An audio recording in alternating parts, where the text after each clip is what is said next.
start our Chinese style chili squid. So I've got our beautiful calamari here. So what I'm going to do firstly is show you how to do what we would call in the industry the pineapple cut. So you've got to be careful, especially if it's a fresh calamari, because it's much thinner. So what we're going to do is start scoring our calamari now. Quite simply, we're making small indents.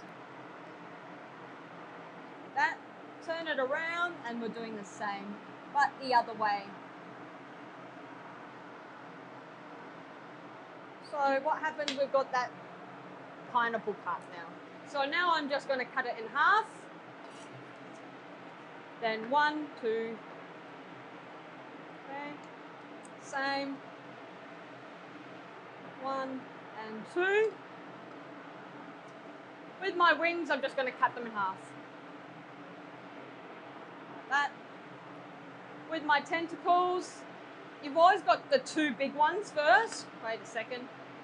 So what I tend to do, the big ones, cut into half. Okay, so what we're going to do next is, well, I've got just some plain egg white here. Place all our calamari into that egg white. Then we're going to dip it into our flavoured or seasoned corn flour. Then I'm going to deep fry it. I've got my calamari in my egg white. Now what I'm going to do is place it in to my corn flour mix. Like so. Nice and covered. Like that. And then once you've seen it's covered individually, take it out of your bowl. And then we're going to deep fry it at approximately 180 degrees Celsius. And we're only going to cook it for approximately 3 minutes.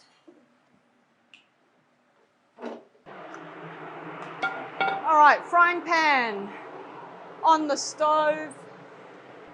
Peanut oil, about a tablespoon. Shallots. Bit of colour. Once we start getting a bit of colour in there, we're going to add the chili and garlic. Garlic and chili. Cook for another minute. Squid. Toss. Serve.